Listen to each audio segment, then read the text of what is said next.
Assalamualaikum warahmatullahi wabarakatuh. Selamat datang kembali di YouTube Venus Forum di acara bersama saya, ngopi bersama saya, gitu ya. Malam ini atau saat ini saya sudah kedatangan tamu yang cukup istimewa, sudah melalang buana di mana-mana. Cukup ya? Ini. Cukup. Kan harus cukup dulu kita. Gitu ya. Jangan berlebihan. Langsung sangat. Sama dengan teman-teman yang lain. Oke, kan siap. gitu. Bung Lusius Karus, Yap. gitu ya. Bung Lusius Karus ini adalah peneliti dari Formapi, Forum Masyarakat Peduli Parlemen. Selamat datang, Bung. Terima kasih sudah hadir. Terima kasih Bung Jerry sudah Menemani punya saya. acara sendiri, ngopi bareng. Ya, ini karena ini kita ngopi.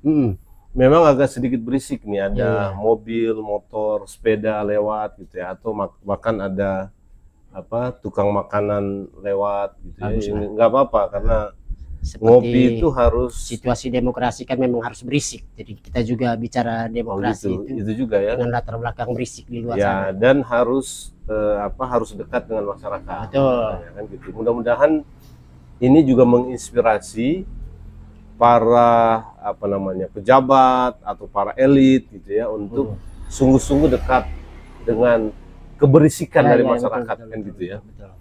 Ini sambil ngopi kita ya. Jadi bebas saja nih Bung Lusius, mau ngopi, mau makan kue seadanya karena keterbatasan meja gitu ya. Siap. Suka ngopi apa? Ya, ngopi hitam tanpa gula sih. Oh iya, sama Kebetulan kita. saya dari daerah yang sejak lahir sudah biasa dengan kopi gitu ya. Memproduksi kopi ya. Dan kayaknya daerah Manggarai. Flores itu, Flores, NTT ya? itu NTT. Terkenal dengan kopinya kan, kualitasnya bagus. Di sana kan ada kopi Bajawa ya. Bajawa itu dari Manggarai kan. Sebelahnya Manggarai, tetangganya Manggarai sih. Apa tuh? Satu provinsi di NTT, Manggarai itu kabupaten di ujung barat gitu ya. Bajawa ini Bajawa ini kabupaten Ngada gitu ya. Oh, Ngada. Ibu kotanya Bajawa. Itu di sebelahnya Manggarai Timur. Ibu kotanya Bajawa, makanya dia disebut kopi Bajawa. Tapi masih Manggarai. Satu daratan lah. Satu daratan dengan Manggarai. Satu provinsi. Cuma karena dia sudah mekar sebagai sebuah kabupaten baru ya. Gitu. Jadi ngopi, mudah-mudahan minum kopi ini juga menginspirasi kita untuk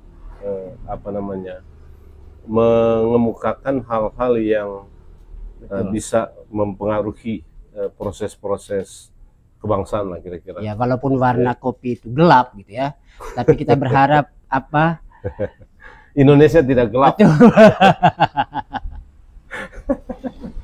Ini kopi ini karena kita nggak pakai gula, ini gelap dan pahit. Betul. Gitu. Ini kopi Nusantara. Iya. Ini masih pahit lah ya. Masih. Iya, enak lah. Kalau kopi pahit itu enak, tapi kalau Indonesia gelap dan Indonesia pahit itu itu tidak kita harapkan sih. Kurang enak. Kurang enak, betul. Nah, oke, Bung Lusius. Anda ini kan Formapi ya. Bergerak di isu-isu yang berkaitan dengan parlemen. Betul. Ya. Mungkin sepintas saja ya. Rasanya parlemen sekarang dengan dulu itu gimana sih? Kalau menurut pengalaman teman-teman di Formapi atau mungkin sendiri lah. Kalau mau menggambarkannya masih seputar dunia kopi ya. Parlemen yang sekarang dibanding yang sebelumnya semakin kesini semakin seperti kopi gitu. Gelap. Makin gelap. Gitu. Makin gelap ya. Ya, karena yang kita harapkan dari parlemen itu sebuah situasi di mana pemerintahan atau kekuasaan itu selalu harus berjalan dalam sistem check and balance ya. Dan DPR ini diharapkan sebenarnya menjadi lembaga penyeimbang pemerintah eksekutif ya. Yang sebagaimana tugasnya memang begitu kan gitu. Itu yang semakin kesini semakin sulit untuk kita temu atau rasakan lagi gitu, dari DPR gitu ya. Semakin kesini kita nggak melihat ada warna yang berbeda antara DPR dengan pemerintah gitu ya. Padahal DPR itu punya 3 fungsi utama, legislasi, anggaran, pengawasan gitu ya. Yang paling banyak diharapkan orang itu fungsi pengawasan gitu ya. bagaimana DPR itu bisa hadir setiap saat pemerintah sedang membuat kebijakan, gitu ya. Dan kita tahu ini pemerintahan baru di bawah Presiden Prabowo dengan Wakil Presiden Gibran, gitu ya.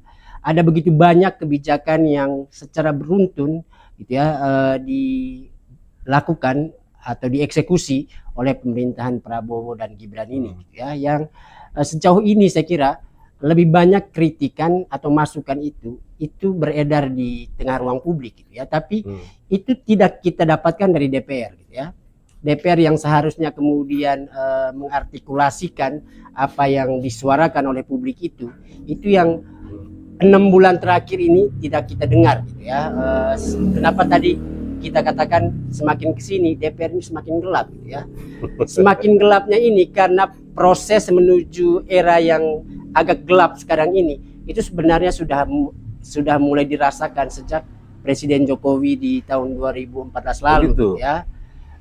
Ketika Presiden Jokowi ini berhasil melakukan konsolidasi politik dengan membangun kekuatan besar pendukung pemerintah di parlemen, sejak saat itu juga kita melihat warna atau irama DPR itu hampir sama atau sefrekuensi dengan pemerintah. Ya. Jadi ini titiknya di masa Jokowi yang kedua ya? Iya, karena kalau kita misalnya lihat di era SBY 2009-2014 gitu ya, kita justru melihat era di mana oposisi di parlemen itu begitu kuat memengaruhi proses pengambilan kebijakan, gitu ya. Itu berbanding terbalik dengan apa yang kita lihat di era 2014-2019, gitu ya.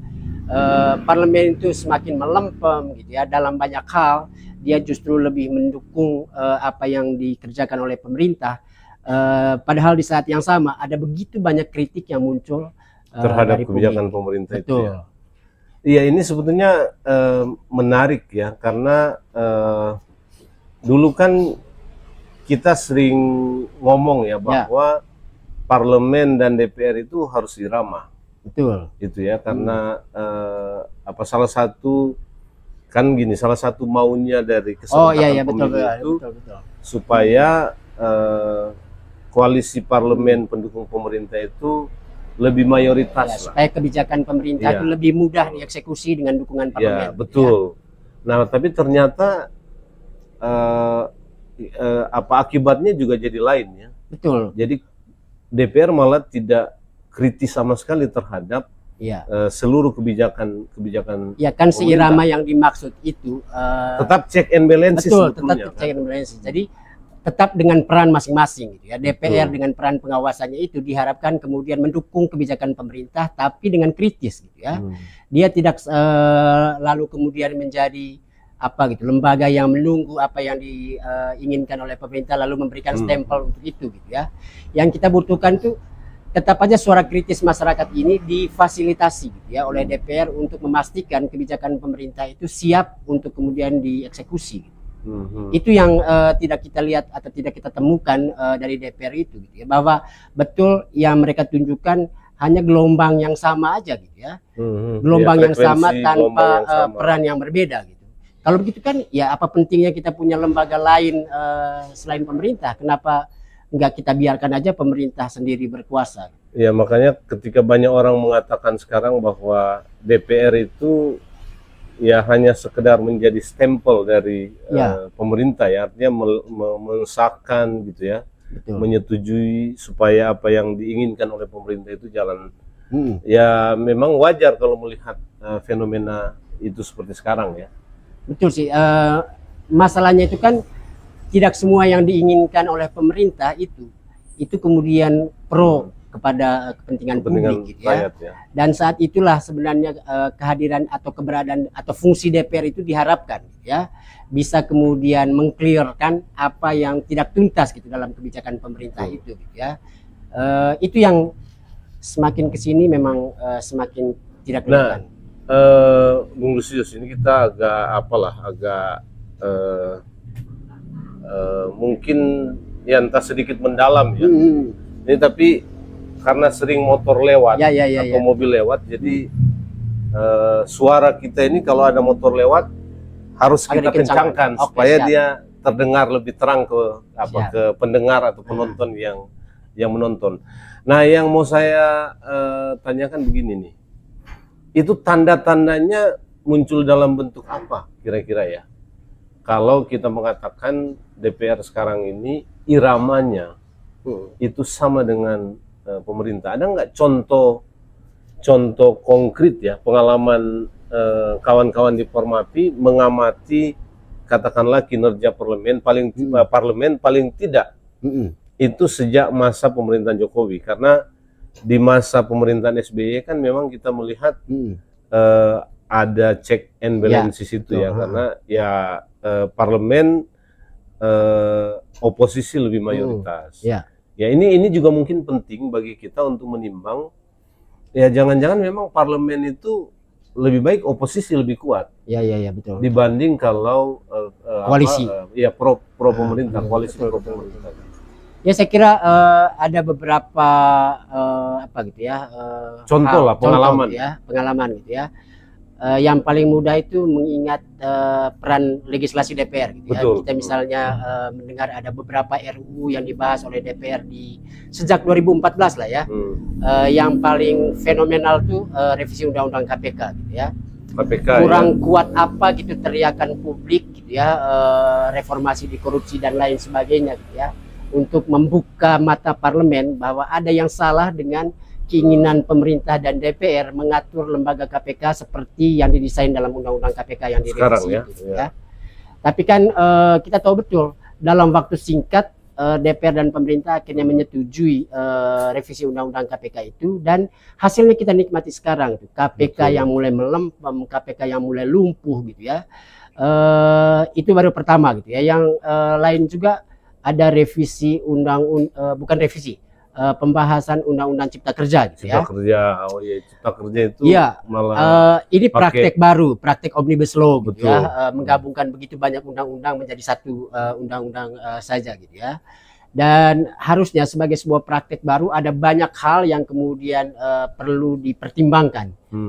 Yang ya ada banyak juga kritik dan masukan masyarakat. Betul ya, gitu ya. Tapi kita tahu juga jalan terus dan bahkan sejak saat itu tradisi DPR membahas RUU dengan cepat dan kilat itu mulai dilakukan. Bahkan hari libur mereka rela untuk kemudian lembur sekedar untuk kemudian memastikan proses pembahasan itu berjalan cepat. Ya, Bung Lusius, kita break sebentar. Siap. Nih. Kita dengar suara azan. Ada iklan. Ya, ada iklan. Nanti kita lanjutkan lagi. Siap. Ya, kan tadi sudah dikasih contoh beberapa. Ya, ada Undang-Undang Cipta Kerja, baru yang sebelumnya itu Undang-Undang KPK gitu ya. Nah, kan ada lagi tuh Undang-Undang IKN gitu ya. Ya, itu juga saya kira menunjukkan betul bagaimana DPR kita itu kehilangan dia punya daya untuk menyeimbangkan pemerintah gitu ya. Karena misalnya di Undang-Undang IKN itu proses pembuatannya sangat cepat dan kita tahu itu draftnya dari pemerintah gitu ya. Dan kalau sangat cepat gitu artinya pembahasan di parlemen itu menjadi sangat singkat ya. Apa yang kemudian diinginkan pemerintah melalui draft yang diusulkan ke parlemen itu diterima begitu saja gitu ya. Betul. Memang tapi kemudian kemarin kita lihat prosesnya begitu kan. Makanya IKN sekarang ini juga pemerintahan Prabowo ini kan agak antara mau melanjutkan dan mau menghentikannya itu gitu ya. Kayaknya ada di tahap itu sekarang gitu ya. Tapi dari sisi proses legislasi Undang-Undang IKN ini juga menunjukkan bagaimana DPR itu membuat RUU dengan kualitas yang sangat rendah gitu ya, karena belum juga dieksekusi IKN-nya, undang-undangnya sudah direvisi ya. Jadi belum eksekusi sudah jadi dulu.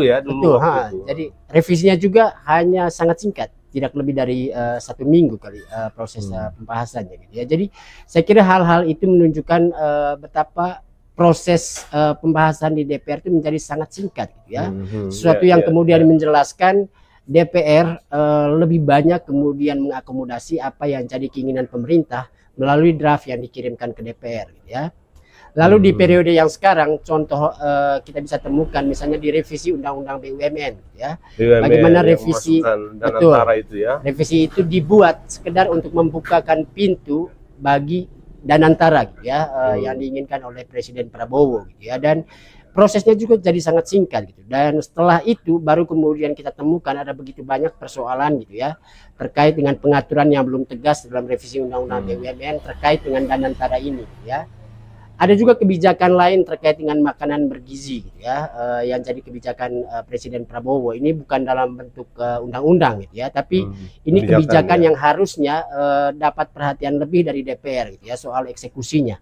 Kita tahu sekarang ini ada begitu banyak persoalan yang muncul. DPR oke-oke aja itu kan gitu. Itu dia kan, ada juga sekarang sekolah rakyat ya. Itu ada sekolah rakyat, ada itu koperasi merah putih. Ada koperasi merah putih dan misalnya sekolah rakyat ini dia bukan di Kementerian Pendidikan malah, tapi di Kementerian Sosial ya. Iya, yang begitu-begitu sih saya kira penting banget DPR itu membuka ruang diskusi yang lebih luas gitu ya, untuk memastikan kebijakan yang diambil pemerintah tidak akhirnya mubazir gitu. Ya ini kan katanya memang sekarang ini kan banyak yang bilang ya, ini bukan saya yang bilang. Ya. Kenapa takut kalau Bung Jerry yang bilang? Ya agak takut-takut juga kita karena apa namanya, karena sesuatu yang nggak pasti itu bisa. Ya betul. Tapi begini, kan katanya begini, kalau pemerintah ingin sesuatu ada aturannya jalan. Kalau nggak ada aturannya, kalau aturannya melarang, dirubah aturannya, gitu ya. Kalau nggak ada aturannya, bikin aja nanti dibuatkan aturannya, karena kong kali kong atau apa namanya, DPR dan pemerintah tadi yang lo bilang kan sudah seirama. Betul. Nah, tapi gini Bung Lusius, ada sekarang ini kan juga sedang ramai ya di pemberitaan media, baik media apa resmi ya atau media-media sosial, soal revisi undang-undang pemilu, gitu kan. Nah, kita tahu posisinya sekarang ini masih tarik menarik, dan revisi undang-undang pemilu ini sudah jadi agenda lama kan. Betul. Karena memang secara substantif kita harus merubah undang-undang pemilu. Gitu. Nah sekarang ini sudah ada DPR, segala sesuatu sudah oke. Mulai dari naskah akademik, macam-macam, draftnya malah sudah ada beberapa draft ya, karena dulu sudah sempat dibahas oleh DPR sebelumnya dan itu dipakai lagi gitu ya.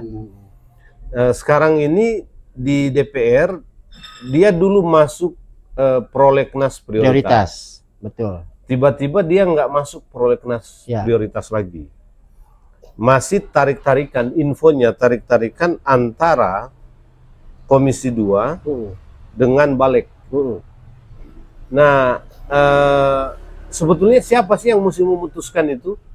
Itu sebenarnya Komisi 2 atau Balik tuh? Tugas utama untuk memberikan tugas siapa yang kemudian akan mengerjakan sesuatu di DPR itu adalah tugas Badan Musyawarah gitu ya. Jadi Badan Musyawarah DPR itu pimpinannya itu pimpinan DPR gitu, di Badan Musyawarah gitu, ya. Bamus. Jadi mestinya nggak relevan gitu rebut-rebutan seperti yang dilakukan oleh Komisi 2 dengan Badan Legislasi gitu ya. Dan sebagai alat bantu untuk memudahkan Badan Musyawarah menentukan siapa yang akan membahas ini, kan mestinya ditarik aja siapa yang menyusun draftnya, ya, siapa yang menyusun naskah akademiknya. Ya, siapa pula yang mengusulkan ini masuk dalam daftar prioritas 2025 ya. Jadi selama ini kan yang kita tahu sibuk mengerjakan itu adalah Komisi 2 gitu ya. Jadi nggak masuk akal aja ketika kemudian Balik juga punya kepentingan untuk menjadi pembahasnya gitu ya. Kenapa kemudian kita perlu beri catatan jangan sampai Balik yang melakukan pembahasannya. Kita tahu Balik ini sejak periode Jokowi di 2014 menjadi semacam pabrik undang-undang di DPR gitu ya. Ada begitu banyak undang-undang yang didesain supaya disahkan cepat dan tertutup proses pembahasannya. Itu dilakukan di Balik semua. Dan sulit untuk memahami bagaimana Balik dalam satu waktu bisa mengerjakan sampai 6-7 undang-undang sekalian gitu ya.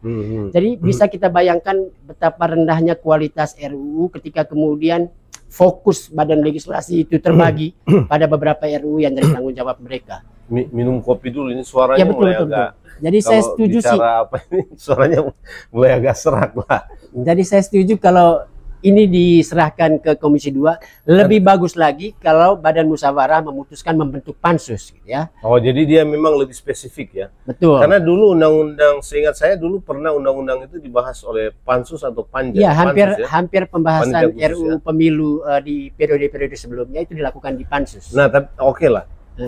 Ya mudah-mudahan DPR cepat ya, karena kan kita butuh dia direvisi cepat. Cuma gini, apa sih bedanya kalau itu dibahas di balik dengan dibahas di komisi atau dibahas pansus? Sebenarnya sih ini aja yang saya bilang tadi, siapa yang awalnya mengusulkan ya, awalnya mengusulkan ini masuk dalam daftar prolegnas gitu ya.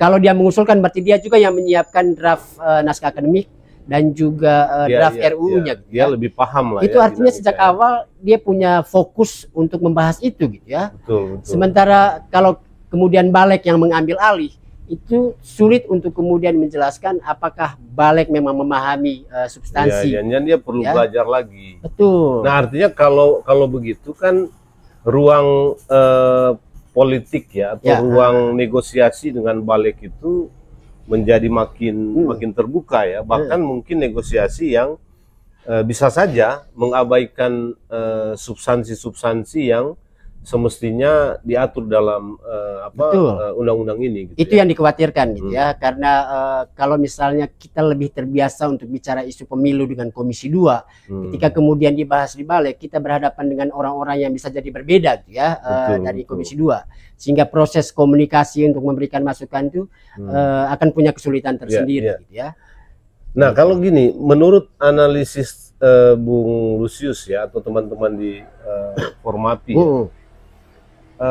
kenapa sih Bamus ini atau pimpinan DPR itu berlama-lama soal ini? Apakah ya kan tadi kita tadi Anda memberi contoh tentang beberapa undang-undang yang dibahas secara cepat karena kepentingan pemerintah dengan DPR sama gitu. Nah, kalau begitu kan kita bisa berasumsi berarti ini apakah belum ketemu antara pemerintah dengan DPR? Justru sudah ketemu. Sudah ketemu. Justru sudah ketemu karena DPR itu adalah orang pemerintah.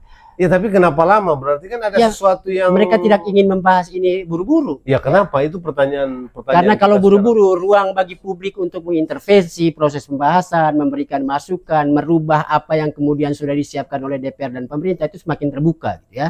Padahal kecenderungan DPR sejak 2014, mereka tidak ingin publik itu terlalu banyak mengintervensi dari sisi substansinya. Karena itu proses pembahasan RUU selalu dibikin cepat. Bahkan tertutup. Tapi kemarin dia udah pernah bahas tertutup tuh. Yang mana? Kemudian tiba-tiba viral. Tapi kan itu kan pembahasan awal tapi tidak berlanjut. Jangan-jangan ada sesuatu gitu yang nggak boleh publik tahu dan karena itu dia bahas tertutup. Karena kan sejak itu viral, gitu. Kita kan nggak pernah tahu isi percakapannya kan. Tapi sejak itu viral, seolah-olah proses setelah itu tuh memang agak lambat sampai sekarang malah kita katakan mandek di berarti kan benar tadi kan mereka tidak ingin ini sesungguhnya jadi bahasan semua orang gitu ya, RUU pemilu ini, dan untuk memastikan ini hanya dibahas atau hanya mengakomodasi apa yang diinginkan pemerintah dan DPR, ya mereka harus menyiapkan strategi untuk memastikan apa yang mereka inginkan yang kemudian akan diakomodasi dalam undang-undang pemilu nanti gitu ya. Nah, ya jangan-jangan ada kaitannya dengan situasi atau dinamika politik kita ya menuju 2029. Betul, itu yang saya ingin katakan juga sih. Bagi saya sih partai-partai yang ada di DPR itu sekarang sedang nyaman gitu ya, menikmati kekuasaan gitu ya. Mereka belum mulai berpikir soal bagaimana strategi pemenangan menuju 2029 gitu ya. Siapa yang harus mereka dukung? Karena selama ini saya kira proses pembahasan RUU pemilu selalu kemudian lekat dengan urusan penyelenggaraan pemilu yang sudah di depan mata gitu. Jadi mereka sudah tahu strategi pemenangan apa yang kemudian akan mereka siapkan, dan kalau perlu dibantu dengan pengaturan di undang-undang pemilu itu harus mereka pastikan diperjuangkan dalam proses pembahasan. Sementara kan sekarang ini semuanya sedang menikmati kekuasaan di DPR gitu, partai-partainya gitu ya, dan pada saat yang sama mereka belum menyiapkan strategi untuk 2029. Jadi kebutuhan untuk kemudian mengutak-atik undang-undang pemilu jelas belum ada di partai-partai politik di DPR. Karena itu saya kira memang mereka sengaja mengulur-ulur. Jadi seolah-olah ada perebutan antara Balik dengan Komisi 2. Saya pikir ini juga siasat, ya, siasat untuk sengaja dibuat seolah-olah ini. Padahal kan sama juga, mau di Balik, mau di Komisi 2, mau di Pansus. Otak akhirnya itu kan yang menentukan harus seperti ini perubahannya, fraksi partai kan gitu. Ya, dengan pemerintah. Jadi ya kita sedang berhadapan dengan drama yang kita tahu betul ini pasti disiapkan dengan sadar gitu ya, oleh DPR gitu. Jadi ada drama yang singkat ya, sehingga dia serinya cepat. Betul. Gitu kan? Nah, ada drama yang agak sedikit panjang. Betul. Ini dibuat apa? Kayak sinetron nih. Dia bersambung terus ya. Ya, tapi minimal kita tahu kan permainan seperti itu atau drama seperti itu. Jadi ya, kita mungkin tahu, tapi publik kan tidak selamanya tahu. Publik harusnya mulai muncul untuk mendorong atau mendesak gitu ya. DPR harus segera memulai agenda pembahasan. Nah, gitu. Nah, Bung, tapi gini kan tadi Anda bilang sebetulnya kan dengan situasi DPR sekarang yang lebih cenderung ya mengiyakan ya apa keinginan pemerintah, lalu kemudian seringkali mengabaikan suara publik gitu ya. Mereka sebenarnya bisa mempercepat itu. Betul, tapi kan resikonya kalau mempercepat ruang misalnya untuk menguji ke Mahkamah Konstitusi menjadi semakin terbuka, ini ya. Menarik ini. Terus ada proses yang kemudian bisa dipaksakan oleh publik di tengah proses pembahasan gitu. Kalau misalnya tiba-tiba sistem pemilunya berubah dari terbuka ke tertutup, kan itu rentan untuk kemudian mengundang aksi atau protes yang masif dari publik gitu ya. Kalau cepat-cepat ruang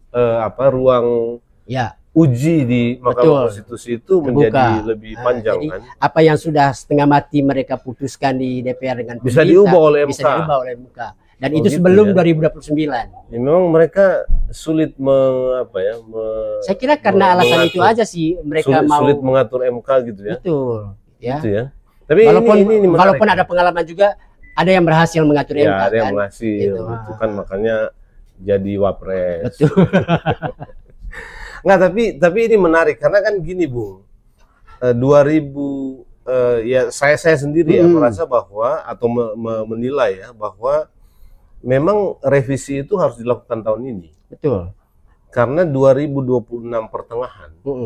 Kalau kita masih sesuai dengan skenario pemilu yang lalu, itu sudah mulai harus rekrutmen penyelenggara pemilu di pertengahan tahun 2026. Gitu ya. Jadi artinya begini, kalau pembahasannya di 2026 awal misalnya ya, kalau awal-awal itu kita bisa prediksi ya kalau mulai tahun anggaran baru mungkin baru di sekitar Februari atau Maret baru bisa jalan ya, karena awal-awal itu kan dulu lah soal otak-atik anggaran. Maksud saya kalau memang ada upaya untuk mengulur itu dan memepetkan dia dengan waktu tahapan pemilu sesuai dengan skenario tahapan sekarang ini, ya bisa saja itu dibahas tahun depan, gitu ya. Tapi waktu untuk mulainya rekrutmen penyelenggara pemilu sudah mepet. Pakai undang-undang lama. Nggak, bisa juga tidak ada beberapa skenario yang bisa dipikirkan. Dia bisa pakai undang-undang lama, atau dia revisi terbatas hal-hal yang perlu, gitu ya. Atau dia paksakan dalam waktu cepat seperti undang-undang KPK, undang-undang Cipta Kerja, undang-undang IKN, undang-undang tentang TNI kemarin, ya, soal revisi BUMN, kan bisa begitu dia lakukan. Ya pokoknya intinya ya dari strategi yang biasa dilakukan oleh DPR dan pemerintah, mereka selalu ingin prosesnya itu sesederhana mungkin gitu ya. Dan secepat-cepatnya. Dengan proses seperti itu, mereka berharap apa yang mereka desain itu yang kemudian terakomodasi dalam undang-undang itu. Ya ini jangan ya pakai prinsip efisien juga gitu. Jadi nggak berlama-lama pembahasan. Kalau efisiennya itu kadang-kadang enggak ya. Kita punya gitu ya, karena saat orang bicara penghematan dan lain sebagainya, kita melihat ada banyak hal yang kemudian menunjukkan. Saya kira saya setuju, gaya-gaya artinya efisiensi itu bukan karena kebanyakan kan efisiensi ternyata secara substansial dia mengorbankan partisipasi publik. Betul. Nggak boleh sebenarnya, karena itu penting gitu. Betul. Nah, Bung Lusius, kita harus akhiri percakapan ini. Saya kira tadi yang dikemukakan sudah sangat cocok ya. Terima kasih sekali lagi untuk hadir di ngopi bareng saya ini, gitu ya. Mudah-mudahan kopinya enak, gitu ya. Yang jelas ada rasa kopi. Oh iya dong, gitu. Karena ngopi harus ada rasa kopi, gitu ya. Karena kalau kopi enak, kita masih bisa berharap ada pertemuan lanjutan. Kan gitu ya. Terima kasih. Siap, Bung Ger. Mudah-mudahan percakapan kita ini juga didengar oleh para elit ya, untuk mengupayakan hal-hal yang baik parlemen, pemerintah, dan siapa saja bagi kepentingan dan kemajuan demokrasi kita ke depan. Kita sampai di sini, kita ketemu lagi dalam percakapan berikutnya. Terima kasih.